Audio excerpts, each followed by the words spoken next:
চৌধুরী বাড়ির চিঠি। বীরভূম জেলার ছোট্ট গ্রাম চণ্ডীপুর। শান্ত, নিরিবিলি, ধানক্ষেত ঘেরা।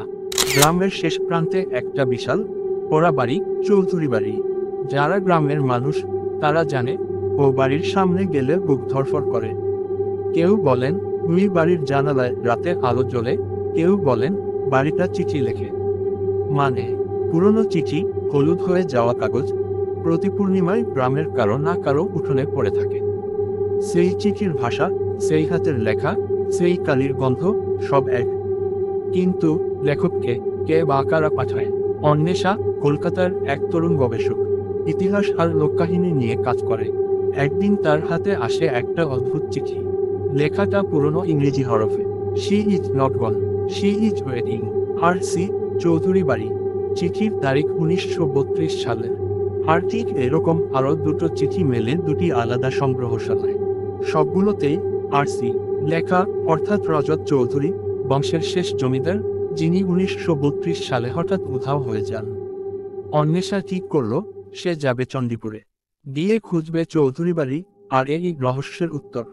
গ্রামে পৌঁছে অন্বেষা বোঝে মানুষ ভয় পায়, কেউ কিছু বলতে চায় না। তবে এক বৃদ্ধ, রঘুনাথ দা, তাকে কিছু বলেন। মা, ও বাড়িতে কেউ থাকে না, তবু রাত হলে জানালায় আলো জ্বলে। আর চিঠিগুলো ঠিক পূর্ণিমা রাতেই পড়ে কারো উঠোনে। কেউ জানে না কে রেখে যায়, কিন্তু কাকে লেখা এই চিঠি? অন্বেষা জিজ্ঞেস করে। বৃদ্ধ ফিসফিস করে বলে, রজত চৌধুরী একটা ইংরেজ মেয়েকে ভালোবাসত, এলেনা নাম ছিল। কিন্তু গ্রামে মেনে নেয়নি। সেই মেয়েটা একদিন নদীতে চাপ দেয়। রজত বাবু তারপর পাগল হয়ে যায়। তারপর এক রাতে হারিয়ে যায়। কিন্তু বলে ওরা কেউ যায়নি, ওরা এখনো ওই বাড়িতে। পূর্বনির্ধারিত পরিকল্পনায় অন্বেষা পূর্ণিমার রাতে বাড়ির সামনে যায়। পকেট ক্যামেরা, হাতে টর্চ, বুকের ভেতর ধুকপুক। বাড়ির দরজা ঠেলতেই খুলে যায়।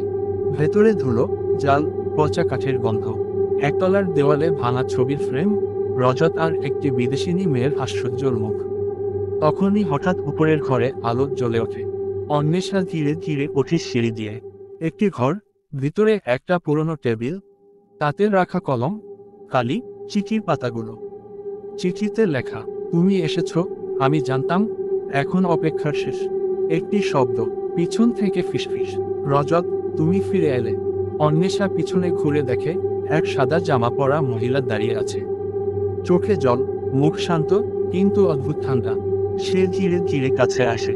অন্বেষা জিজ্ঞেস করে, আপনি এলে না? রজত চৌধুরী কোথায়? মহিলা ফিসফিস করে বলল, আমরা এখনো এই বাড়িতে, কেউ না এলে গল্প শেষ হয় না, এবার তুমি লিখবে। তারপর বাতাস ঠান্ডা হয়ে গেল। জানলা বন্ধ, দরজা আটকে গেল, ঘড়ি থেমে গেল। গ্রামের লোকজন দেখে চৌধুরী বাড়ির দরজা খোলা। ঘরের ভিতরে কিছুই নেই, শুধু একটি টেবিলের উপর রাখা একটি চিঠি। এই গল্প শেষ নয়, কেউ না কেউ পড়বে, লিখবে, আর আমরা থাকব। অন্বেষা চৌধুরী, 2025। চিঠির কালি শুকিয়ে গেছে, কিন্তু অন্বেষার কোনো খোঁজ নেই। আজও চণ্ডীপুরের কারো উঠোনে পূর্ণিমার রাতে পড়ে থাকে হলদেটে এক চিঠি। তাতে লেখা থাকে, এই বাড়িতে এসো, আমি অপেক্ষা করছি। চিঠির নিচে স্বাক্ষর থাকে, চৌধুরী। কিন্তু কেউ জানে না সে কি এখনো বেঁচে আছে।